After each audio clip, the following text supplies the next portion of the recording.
Cha-cha-cha. And to our listening ears, Whoa! all nature sings and round us rings the music of the spheres. Brothers, sisters, siblings, welcome to Penn Sunday School starring Penn Jillette. My name is Michael Godot. Matt, Freddie, Rich, Penn, and I are broadcasting from our separate homes in Las Vegas.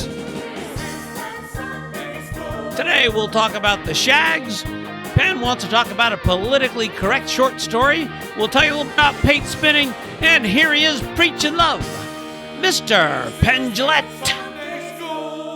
Yeah, preaching love, just keeping you up to date. The birds have still not hopped to the bird feeder. I'm telling them it's a hop and 3 flaps to get up there. Okay. It's no more than 3 flaps. And, it's just, I wanted it, I could move it up in a tree far away where they'd find it right away, but I want to be able to watch them through my binocular. You just want to make sure that they don't have arms. Well, that birds with arms thing, I regret a little bit. I'll say we have received 1 billion notices in every possible medium. We have telegrams that tell us about the birds with arms video. I saw the smoke signals. Yeah, it's and I heard the talking drums. Drums stop bad. You know that joke? no. Oh, It's in a place where they have talking drums. A guy's talking to the chief, and the chief is telling him what the drums mean. And all of a sudden, the drums stop, and he says, "Drums stop bad." And the guy says, "Why is that?" He goes, "Drums stop bad." He goes, "Why?" He goes, "Bass solo."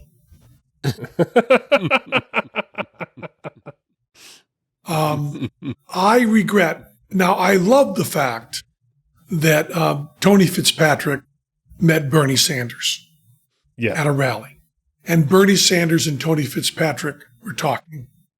And somehow my name came up. And Bernie Sanders said, "Oh, yeah, I like him. I like Penn."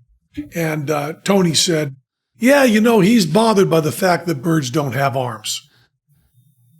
I love that that's what Bernie Sanders, that's the personal information Bernie Sanders has about me. he had to spend time with that in his brain. Yeah. But people have sent me many, many pictures of birds with arms. First of all, the people that sent me the pictures of the chicken who has doll arms around its neck forced onto it, Yeah, hated that. Hated it. sure. Sorry I watched it. The ones who put arms on them with CG after the fact, still bothersome. I think when I wanted birds to have arms, I hadn't thought it out properly. Because there's something creepy about birds, and I thought it was them not having arms. Turns out them having arms doesn't help. Right. Maybe if they had more bird-like arms. I don't know. I've been holding out this letter until we talked about it on the show. So here we go. Mark Ashenball wrote, "In order to help Penn enjoy his new bird feeder by reassuring him that birds do have arms, the essence of a limb's armness is rooted in its function, not its orientation relative to the head. If an animal uses 2 limbs for locomotion and 2 limbs for grasping and holding, clearly the limbs dedicated to movement are the legs. A dog does not walk on its arms and legs, it walks on its forelegs. Bears have quasi-arms, or bare arms, because they do sometimes use their front appendages for grasping and manipulating held objects. In fact, birds are one of the few species apart from humans that unambiguously have arms. It is just that they, on occasion, must hold themselves up using their hands, since they have no legs. I provided a picture to help Penn adjust to this new perspective, and I'm confident his discomfort will be swiftly replaced with a special affinity for birds." Boy, is he right. Right, and double right, triple right, quadruple right. Yes. He's right in every way. Yeah. And the picture is Johnny Eck with wings. It's a perfect argument. Boy, you rarely get that. You rarely get a perfect argument. I think there's also the thing of I'm so curious. One of the I think the biggest difference for my kids growing up will be that whatever idea they have, they can just immediately search the internet to see whether or not it's been done. What's that called? Reddy? In terms of porn, it's called that Rule 29 or something. I'm lost. I'm sorry. Rule 23, I think it's called, for whatever you can think of it's already on the internet. Yeah, sexually, yeah. Yeah. It's already a porn on the internet. But like you thought you invented masturbation, or The chat says 34. What's it called? Rule 34. Rule 34. came up doing improv comedy. You thought you invented so many things, or thought you figured out so much about comedy, and then it wasn't until you had a little bit of experience that all of a sudden someone goes, actually, no, there's already a book on that from the 50s, you idiot. What's that called? Right. The Galen-Kruger effect? What is it? The Dunning-Kruger effect, yeah. Yeah. The less you know, the more you think you know. Yeah. But that helps build confidence artistically. Christopher Hitchens used to say that the mark of an educated person was their awareness of how little they knew about every subject. Oh, interesting. So you think kids are better off for it? Oh, yeah. Yeah. I just was, by the time people let me know I didn't figure out anything, it was I had already had some confidence and some stage time. It felt good. Yeah, there's that argument too. Yeah. Yeah, I think you can't really do a variety actor unless you start young, because once you have taste, you'll see how badly you suck. Well, there's been a who's written about that? The guy who does This American Life. Garrison Keillor. No, not Garrison Keillor. Oh, Ira Glass. Ira Glass. Yes. Ira Glass has written extensively that romance and taste develop faster than skill, and what a heartbreaker that is. If you want to be a writer, your taste in literature is way ahead of your ability to do it. Yeah. And I think there's no way around that. Even starting juggling, you develop a taste for what you'd like to see that's ahead of your grasp. Yeah. Now I want to talk about practicing plate spinning. Speaking ahead of your grasp. Yeah, I do essentially a modified Pomodoro system on all my learning. Mm. I spend 27 minutes and 27 seconds in hunks of everything I do. Uh-huh. So I do 27 minutes, 27 seconds of playing the bass, 27 minutes, 27 seconds of writing short stories, 27 minutes, 27 seconds of exercise, 27 minutes, 27 seconds of juggling practice. I try to do those all every day. It ends up being not very long, like 3 hours, but I get a lot done. So I've now done 3 sessions with plate spinning. I get an idea for a bit. Tell and I get an idea for a bit to do plate spinning in our show. I've talked about that. Mm-hmm. And so we hired Godot to learn plate spinning, work out the details, and then teach it to us. So I now have in my backyard in Dogshit Park, I have sawhorses with 4 dowels pointed at the end and a bunch of different plates.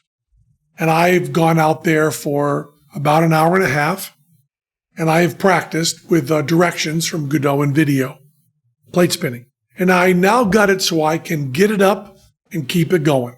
There you go. But not every time. I can probably get it to start spinning now 1 out of 5 times, 6 times. And I can keep it going, but not indefinitely. When I reach up to excite the stick, to try to feel the rhythm, yeah, as Bruce Springsteen says in Thundercrack, moving close to catch her timing. Yeah. She got the heart of a ballerina, which my friend Mike Motion, the genius juggler, once said, when someone says someone has a heart of a ballerina, I think they're not very good looking. I think that's Springsteen's way of saying she's not attractive. Which is an odd theme in some of his writing.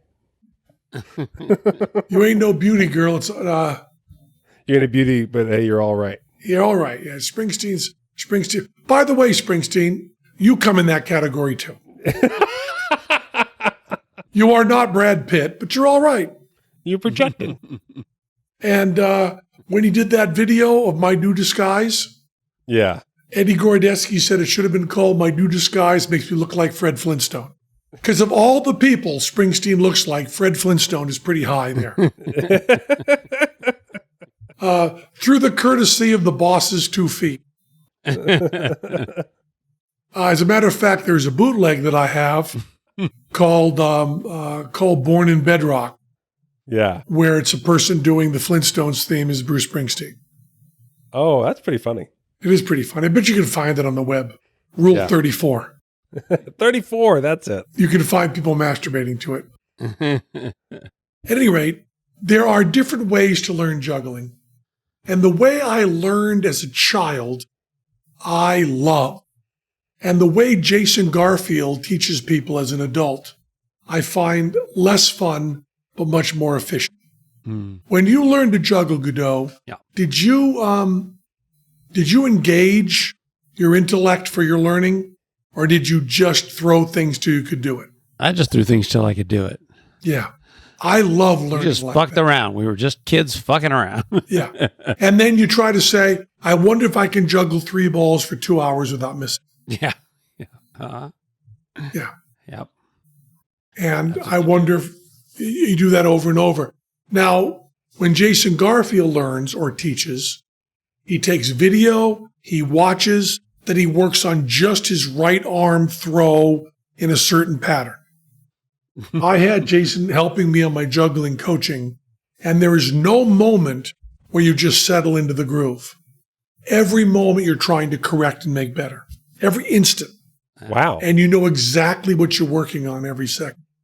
It's that crossing over from dilettante to professional that is, there's a certain loss of romance there. Mhm. And when I'm plate spinning, I've been playing the podcast of Stephen Fry doing the 7 Deadly Sins, and I play it on my hearing aids. So it's 104 degrees. I am wearing just shorts and slippers. The sun is beating down on me brutally. Yeah. Brutally. You can't do it more than a half an hour or I'm sunburned. I'm listening carefully to Stephen Fry, and then I am putting the plate on the stick at about where Godot told me that I'm spinning hard and I'm running away because the plates will come down and hit your feet and your hands and hurt you. Oh. And then I'm going back and trying to excite the stick to get it to stay up once I get it up. Because once you get it up, you still have to excite the stick to keep it up. Yeah. I think that's all of nature, yeah? Correct. Okay. But it is also plate spinning. And when I say those words, people, of course, go, oh, that's plate spinning, but it also applies to other things. When I'm watching people do plate spinning, when they go to the excite the stick phase, Yeah. they seem to be able to speed it up tremendously. Yep. I'm only able to get it. You can't do circles yet. You can't do circles at first. For some reason, that movement is not as natural as it seems. But you have to do circles. That's what you're going You have for? to do circles. You're eventually going to get good enough to do circles that you'll just grab the stick and do it, and it'll be going fast. That's just what's going to happen. And also, I've been bodybuilding with Jason Garfield, and my arms and chest are bigger than they've ever been. My strength is greater than it's ever been. I have ab muscles that now show. But when I do the plate spinning, exciting the stick, Yeah. there's a muscle up here between my tricep and bicep that actually gets sore. Wow. That's funny. Tell Jason, he'll make you work it out. There's some sort of fast twitch muscle there. Yeah, it's a skill. It's really hard to go fast enough. You will learn how to do it. Your hand will start moving in that circular movement, but it's going to take a few more days. Now you put rubberized spray on the bottom of the plate that I'm using. I'm using a number 1 Yeah. 465, Yeah. but I'm not spinning it in the middle. No. I'm spinning on the edges. Yep. Now, does it help on the edges too, the rubberization? Yes, it does. It seems to. Yeah, if you pick up one of those, one of the number 1 plates that's not been treated at all and try to spin it on there, it's super slippery. You'll throw it and it'll just fling off into space. Will I eventually learn it? Yep. This In 2 super weeks, all of a slippery- sudden, it won't matter. Good. It's a very odd thing because Isn't that strange about like anything you learn? Yeah. Like you just know that like you're like, oh yeah, like everyone just says you just keep practicing and that goes away, and you're like, but it's not. There's no intellectual conclusion. There's But no Jason moment doesn't. Jason doesn't do that. yeah. Jason will not let it just go away. It has to be figured out a way. Yeah. Michael Godot, my good friend, you said to me once that you thought that scuba diving, skydiving, hang gliding, all that stuff, that you just had to learn a certain skill not to panic, and you could do all those things. Yeah, I think so still. Also, juggling, weightlifting, playing the bass, all have the same thing. And I had this very funny thing happen. Maury Lowden, who was a fabulous bass player, my bass teacher, who now lives in New York, and you can find his stuff on online. He's a phenomenal bass player who has not gotten his due yet. Maury Lowden. And he was very, very, when he ran his trio, he was very, very demanding, so that his other trio mates called him Bin Loudon. But Maury Lowden, he would give me a bass lesson every week. This starts 20 years ago. And he asked me if after my bass lesson, if I would give him a juggling lesson. And I said, sure. And it was really interesting because I'd be playing the bass and he would say, relax your shoulders. That's shrugging muscles. Yeah. Relax those shrugging muscles. Bring those down. Relax those. Levators. Levators, is that what they're called? Yeah. Bring your shoulders down. Relax them. Watch your posture and let the beat come to you. Don't rush. Don't get nervous. Settle into the time. Then we were done with the bass lesson, and we put down the basses, and I gave him the juggling balls. And he was working on 4 balls. And he gave it a try, and I said, relax your shoulders. Just let him relax. Watch your posture, and just settle into the beat and let it go. And now that I'm working on heavy weightlifting, Jason says to me, relax your shoulders, watch your posture, and let the rhythm just take it away. It's the same for everything. I bet if you were watching me plate spinning, you'd say, relax your shoulders. I've also thought that I was spinning too fast at the beginning and I could slow down. That's not true. You got to go fast. That's one where a good way to get hurt. where the rhythm does matter. It's not your rhythm. Yeah, you want to spin that plate fast on that Yeah. start. But Get it going. you have to also feel like while you're spinning it, you're pushing down just a little bit. Okay. Because otherwise you're flying up with it, Yeah, don't fling it. Yeah. While I'm working on this, I'm also working on the, those juggling moves with plates. Yeah, sure. The 1 plate drop from the elbow. And I'm also juggling the 3 plates because I figure at some point during the routine that might be useful. These 3 heavy crockery plates are really hard to juggle. They are heavy and hard. Those are dangerous plates. Hard to get started. Those are dangerous plates. I'm always curious, like when it comes to like that, like just relax your shoulders, let it happen kind of thing. I always get lost in like what's the symptom and what's the actual, something that it's a symptom of, because like is that actual true relaxing of the shoulders an earned thing or simply a postural thing when it comes to learning stuff? It's very hard. When I was doing the very heavy weightlifting, and Jason takes me to failure, which means when he takes me, he keeps doing lower and lower weight. And when he's finished for 10 minutes, if my nose itches, it's not worth it to lift my arm. And when I was doing these, what he calls rows, lying rows, working on those, I said to him the next day, Jason, I hope no one asks me something I don't know the answer to, because you've made it so I can't shrug. My shrugging muscles have gotten so strong that if you ask me now, if I don't know, I can show you right up to my ears. I can pull my head down between my shoulders like a turtle. Very nice. But I like it. I like seeing definition in my arms and my stomach. And I like when I swim now, I can really feel the strength. Nice. But the plate spinning is crazy because it uses a muscle I'm not used to. Are we going to start seeing some selfies on the old Instagram? What's going on? Oh yeah, I'm gonna shave down and oil up. No, I'm a 65-year-old man. It's too old to be doing bodybuilding. But I learned to play bass at 45. I just got a text from Geraldo Rivera that says that you're never too old. Did Geraldo say that? No, Geraldo actually did a thing where he was 70 and shredded and put his selfie up in the middle of the night, and his whole family was like, "What are you doing?" and he had to take it down. So Yeah. Well, I will try to avoid doing that. I have a feeling fans of this podcast will tell you the opposite. Well, they can do that on their personal time. We can exchange pictures with me and Wiener. Me and Wiener will put up pictures together. Everybody's forgotten him, right? Yeah. Anthony Weiner. We've all forgotten Anthony Weiner because there's COVID and there's stormtroopers taking over our cities. I was also curious is because he also admitted, we still talk about Cosby, and Cosby went to jail not really saying he did anything.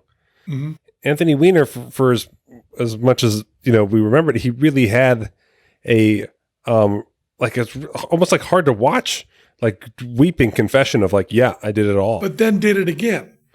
I think this was after the other time he got caught doing it again. I think that was maybe I'm wrong. I got to check my Anthony Weiner timeline.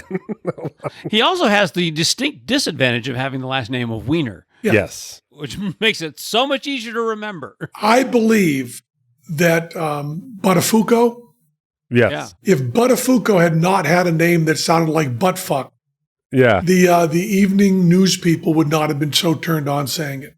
That's true. They wanted to say Buttafuoco all the time. Yeah. If there was a guy whose name was Suck My Dicko, all he'd have to do is run a stop sign. And the news people would be talking about well, more news from Suck My Dicko. Suck My Dicko ran that stop sign. Police pulled him over and Suck My Dicko. They filled out a ticket for him.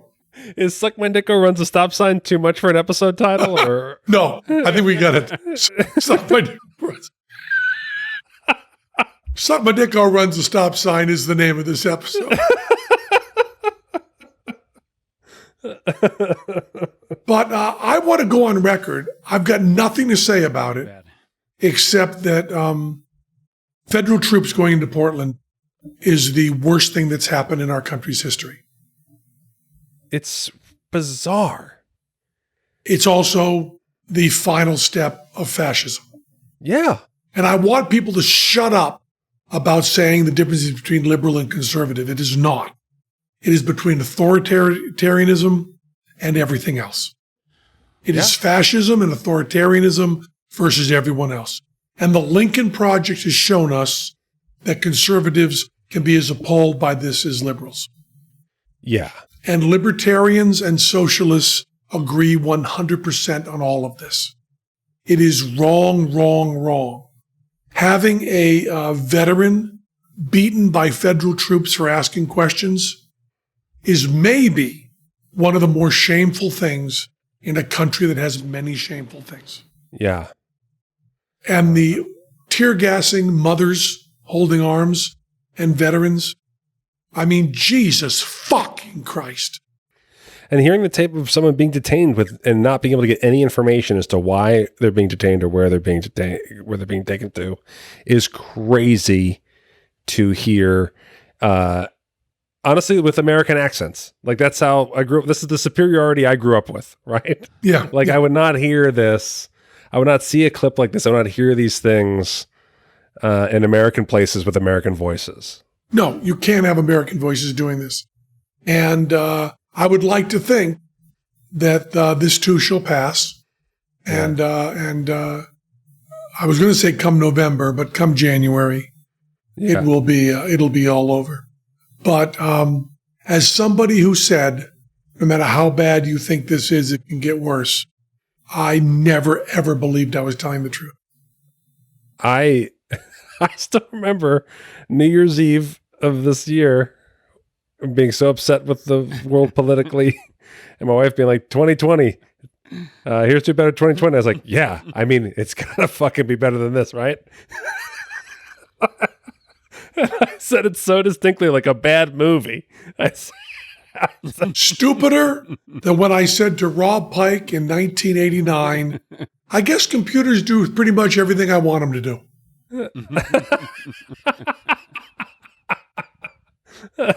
And he said, what about music and movies? And I went, huh?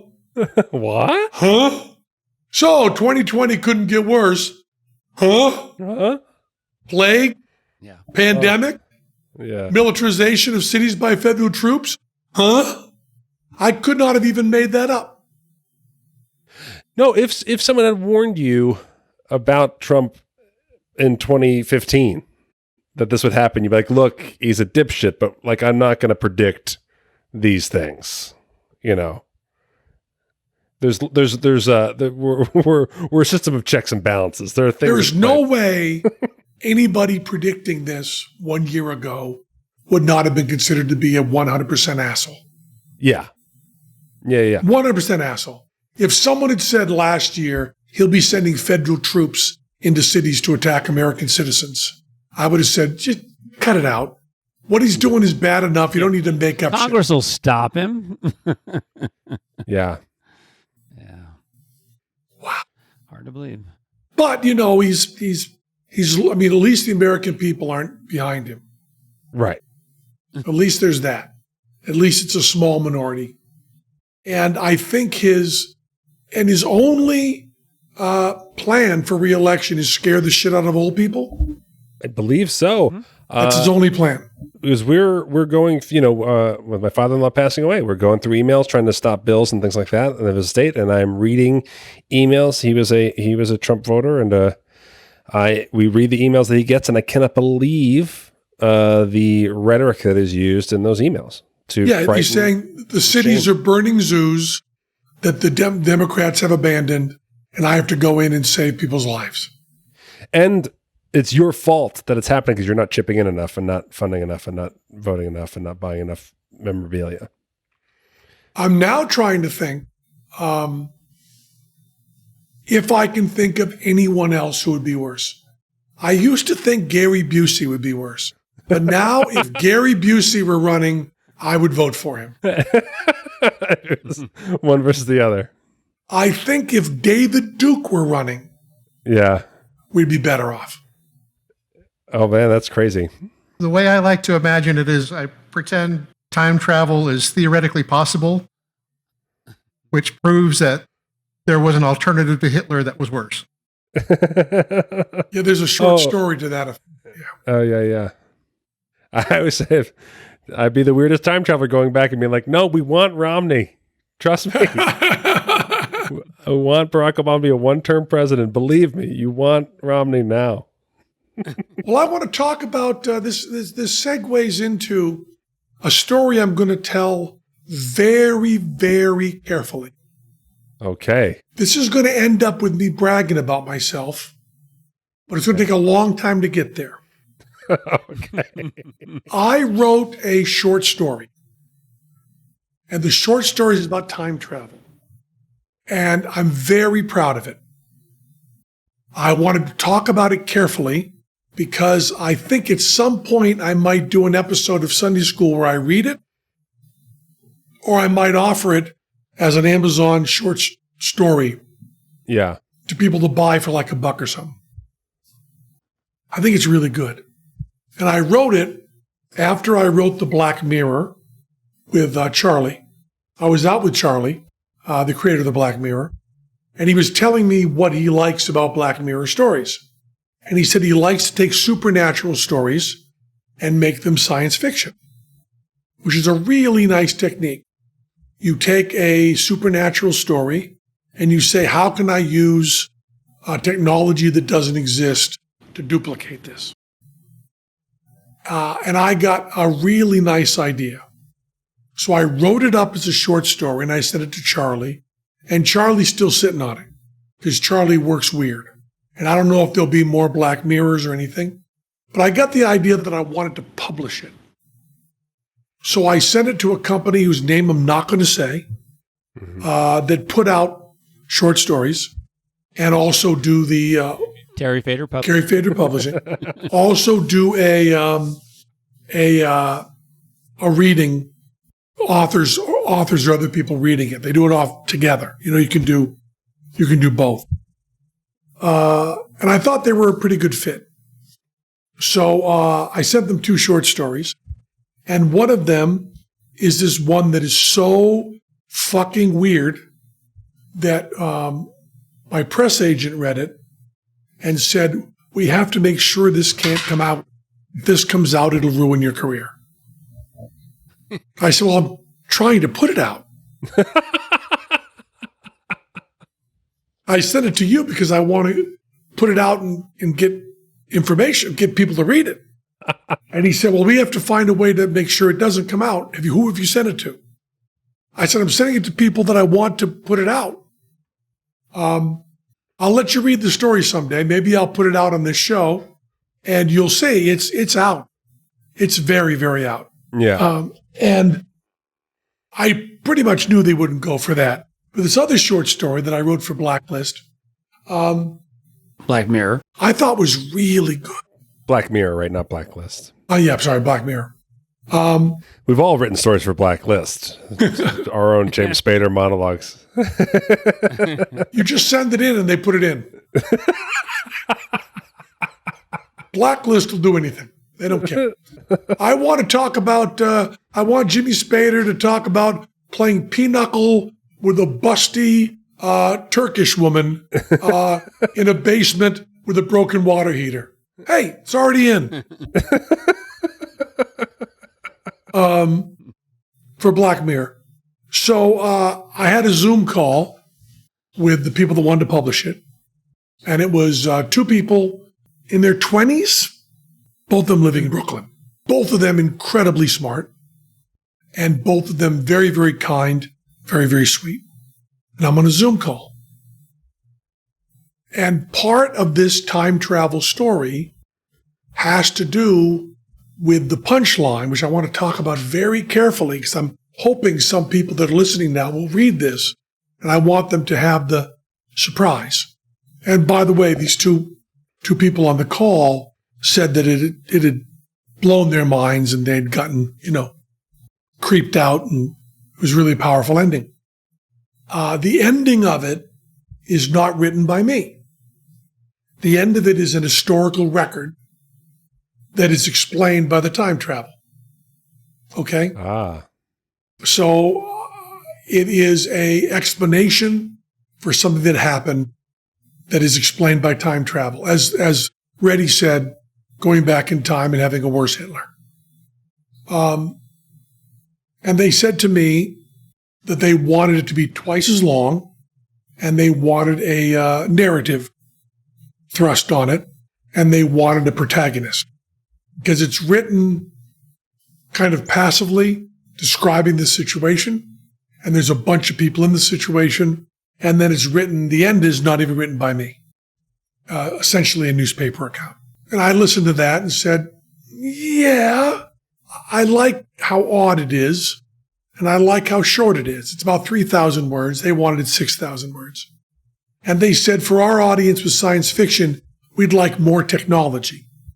You talk about it taking place in the future, you deal with this one big hunk of technology, and then you don't talk about anything else. You don't talk about, are we traveling to Mars? I said, well, when we talk about something happening to us now, we don't talk about every technology, right? When we're telling a story, we don't go, I want to tell you a story of something I found on the internet, and oh, by the way, they're doing kidney transplants. So, I said, I'll take notes on that and I'll look into it. Then they said, in your punchline, you are dealing with an African-American woman. I said, yes. And they said, being a white man, we're not sure our audience is comfortable with you writing a situation for an African-American woman. And I said, well, I didn't write that. I pulled it out of the historical record. Those words are not mine. And they said, we understand that, but those words are not as sensitive as they could be.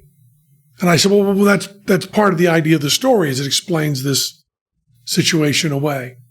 And they said, yeah, but could we team you up with a co-writer who was an African-American woman who could help you with the story and also maybe help you with the sensitivity of how the story is framed?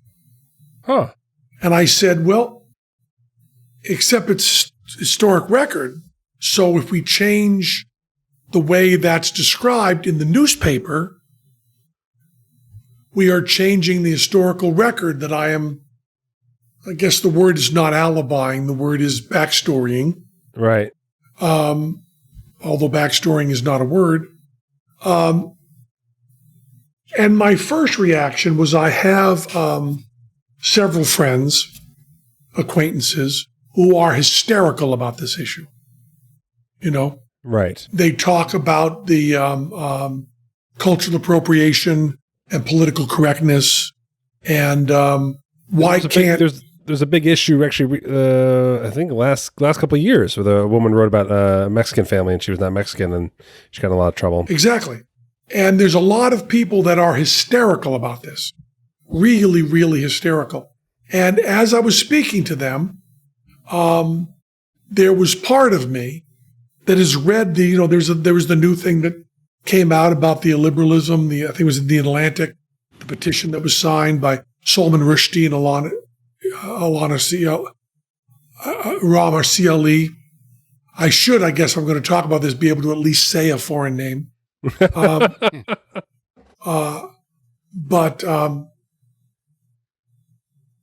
then something happened. Something really remarkable. I got ready to... yes? What's that? You said his name. To raise my hockles. I got ready to spill coffee all over myself while I was drinking it like Godot. I just did, yeah. I got ready to make a not angry, but strong argument that I had a right to this historical event and that I was not responsible for everything that had been written. By the way, I want to say that what's written is not disparaging. I mean, that's an important thing to say. Okay. I was not explaining something that was insulting. But it was about someone who I do not share a background with and am not sensitive to. And it's someone who is from not a privileged background and a time that was even worse than now. And then all of a sudden, this kind of emotional epiphany came over me. Because the people I was talking to were not nitwits. Right. They were not knee-jerk fools. They were not sheep. They were not assholes. They were smart, kind, sensitive people who sincerely liked my short story. They were also smart, sensitive people who knew their audience. Yeah. And they knew who they were selling to. And that makes it sound a little bit too mercantile. They knew their audience they were trying to please. That's what I really mean. Yeah. Because this is not a big moneymaker for me or for them. Right. And I listened to them and I thought, wow, it would be really great to write something with someone from an entirely different background from me. I'm avoiding saying with a young African American identified as female because it's not limited to that. I mean, I would be very happy to. I don't know what I bring to the table, but I'd be very happy to write with that. And I don't think I'm going to do it, and not because of any sort of reaction to their sensitivity. But just because I think I don't want the narrative thrust upon it, I really like these two incredibly unrelated things Yeah. that have nothing to do with each other being juxtaposed for the punchline. And I also believe that I'm willing to make the argument in public that I am just collaging a piece of information, like Nicholson Baker pulling out stuff for Human Smoke, or his new book, Baseless, which is, I didn't think a book could be more bothersome than Human Smoke, but I just got the new Nicholson Baker, and it may be more bothersome than Human Smoke. I don't want to talk about it yet because I don't know where it's going, but it's disturbing. Anyway, I don't know. Maybe I'll massage the ending to make myself safer. I don't know. I mean, I'm curious. It's interesting because we are in the early stages of this kind of newer change to adjust for, our old system of adjusting to cultural appropriation and racial inequality and those kinds of things. It's all changing right now. And there certainly are all the arguments that you were going to make off about. I mean, you certainly have other people who find that completely valid. Yeah. Where you're going with it. Maybe I do too. Right. No, I sincerely don't know. And I believe that is more respectful to them than saying, oh yeah, you're right. Totally. And then where the curiosity lies would be like, also, if you're going to bring in someone from that, what is the idea of incorporating the second author into something that didn't necessarily, just the act of having two authors on a short story in and of itself is a strange and hard thing to do, So as you were going into the story, I was so curious about even just that inclusion process and how that person's going to feel about putting their stamp on that work, Yes, it could reek of tokenism. Yeah. It could reek of alibying. Although I do not think that was that there was that cynical intention with the people I was talking to. I really don't. Yeah. I think they were sincere. I think that a person could help me massage the final data so that people wouldn't bristle. I mean, I want people who read this story to react very, very strongly to the intellectual idea. Yeah. I don't want them to be confused by that. Yeah. We have a blindness that we can't even recognize. Yeah. We are fish trying to see water. Yeah. And when they were talking to me, it was an interesting switch that happened in my heart. I went from, I have an argument to make and I know how to make it. Right. To, I'm really old. And these are young people with a different kind of thought. And they're not talking about what I'm doing being morally wrong. They're talking about someone reading this story and hitting a wall. The only thing I learned in high school about writing was a substitute teacher. That's not true because my teacher, Beverly Lucy, who's still a friend of mine, taught me a lot about creative writing. But the most useful thing, biggest thing, still useful thing I've learned was a stoned out substitute teacher came in, big guy with hair down his back who was just stoned off his mind, probably something stronger than marijuana, probably tripping, said, "No one ever wants to read what you write, so make it easy for them. Because if they see a spelling mistake or a word that's hard to read, they're just going to say, fuck it." Very good advice. How many times have we been sent something that someone wanted us to read that we are just reading it looking for an excuse to stop reading. Well, if the fucker can't spell necessary, fuck him. I'm not reading something handwritten, goddammit. Right? We do that all the time, right? Yeah. There's too many ads in this story. Screw it. Yeah. And I suddenly saw their point of view is if someone's reading this who identifies as African American and they see a sentence, then they have to say this is an historical record and the author really isn't to blame.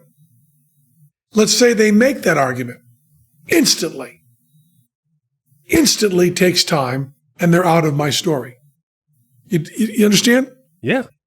In the amount of time it takes them to make that argument, I have failed at my, because I want to beat the shit out of them with that punchline. Yes. Yeah. And I want nothing else on their mind. Nothing. So if there's a moment in that makes them go, why is it an African American character? Right? Yeah, yeah. Then in that fucking instant, I've lost X amount of the audience.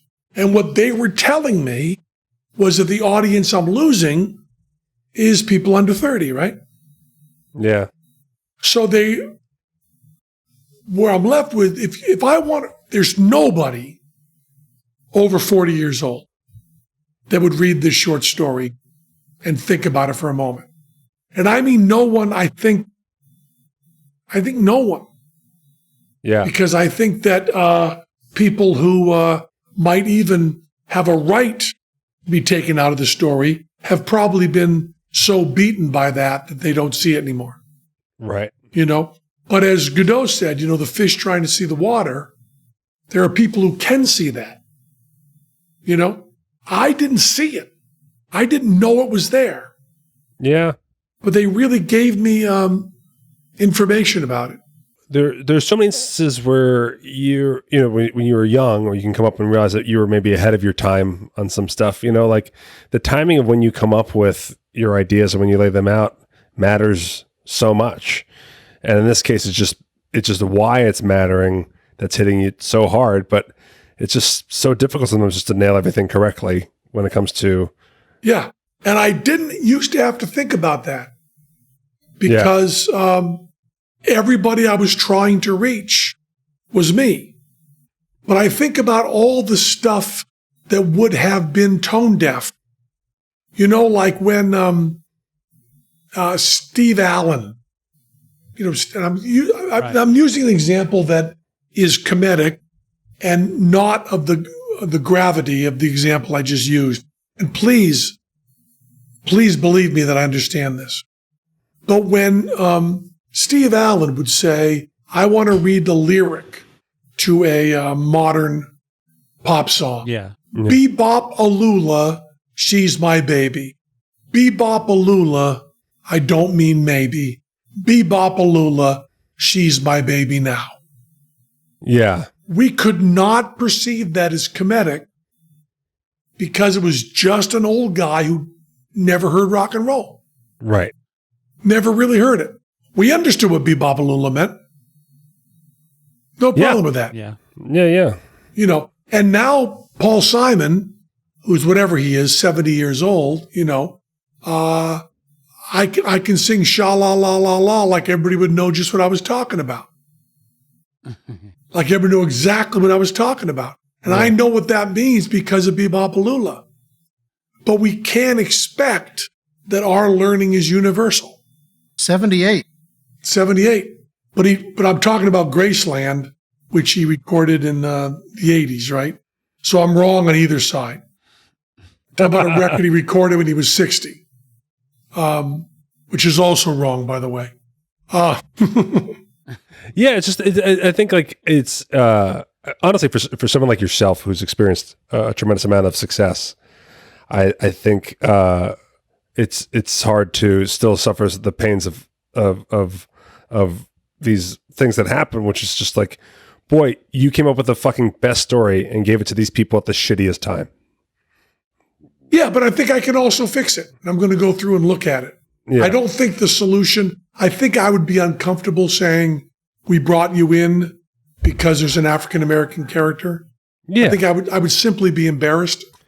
Even in that scenario, like it's basically like you, this prospective author, and the company are all trying to put your heads together for a problem that maybe all three of you don't even necessarily agree on. You know what I mean? Like you're all trying to answer another voice that's not in the room, which is this potential outrage.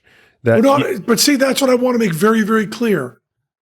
The moment I had was the moment where I said, I'm not worried about the outrage. I'm worried about someone's enjoyment being marred by being by the smell of mothballs. Yeah. Yeah. You know what I mean? That's really what it is. It's just that old-fashioned, you don't quite keep up with us. When you're coming to a punchline of a magic trick, you don't want someone thinking, oh, Skybar, I haven't had one of those in a while. It doesn't even have to be something negative. I understand. Yeah. You know, when you're going 100 miles an hour and you're going to put up that brick wall and you want them to hit it and have their mind blown by it. Yeah. And what I'm making in this story is also a political statement, which is also interesting, you know. Sure. You don't want someone to go, what's that? Uh-huh. Yeah. I'm not worried about outrage. I'm not worried about Penn Jillette shouldn't work again. I'm not worried about fuck him. I'm worried about, oh yeah, okay. Even if the answer is okay, it's no good. Right. All right. I just thought that was really interesting. And I'm really fascinated by, Sarah Silverman, you know, when there was all this stuff, Chris Rock and Jerry Seinfeld talking about doing comedy on campus and how you couldn't do it. It wasn't safe anymore. And Sarah Silverman said there's something to learn from this. Yes. I didn't really know exactly what she was talking about, but I knew that I would know. And I think I kind of know now. Right. Yeah. I mean, you know, and again, not to point to reading something that this feels akin to, but I don't want to label your situation this, but it is like, when you're talking about racial equality, if you think about it as a way to help black people and not think of it as a white problem, you know, if you're a white person, racial inequality is a white problem, you know, and if you don't think of it that way, then you're in trouble. Then you're never going to really fix it. Yeah. And that notion's been really sticking with me all since I read it this week, and without realizing it would, it's been poking at a lot more things I think about than it was doing before I read it. Yeah, there's it's a few, but I probably will, by the way, put out this short story, and I hope you like it. And the other one I'll probably put out too, and that one is just that one will make you sick. What was he thinking about when he wrote this? And then I wrote another one that is even worse. Your agent can't be so excited to hear about this. I'm writing very, very, very intense short stories lately. These Dicer ones you should bring in a co-author just to take the heat. Blame, yeah. I told him that was a bad idea. Boy, Gilbert Gottfried's put out a lot of stories lately.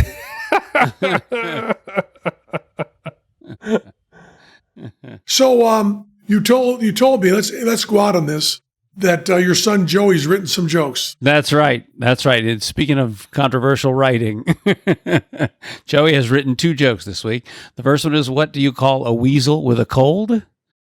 A sneasel? Okay. All right. And the other is, what do you call an otter with a cold? A snotter. I like the second one. I think the second one worked. Oh, yeah. He's working. Yeah. He's working hard. Snotter plays. The fact is that weasel also works with no change.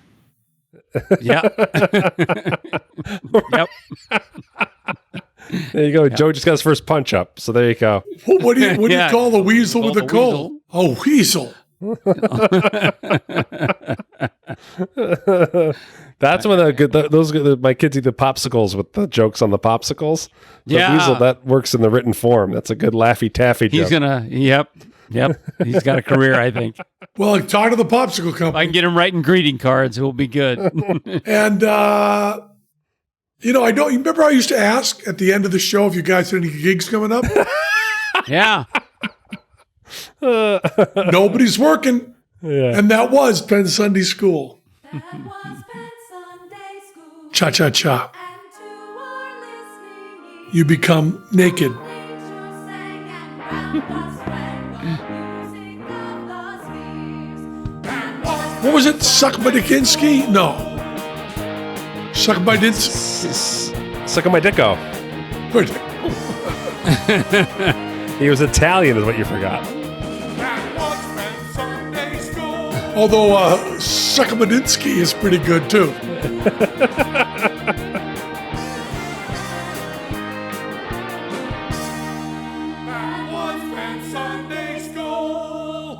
Oh, we love you. Come on, Grackles, hop up. Get up there.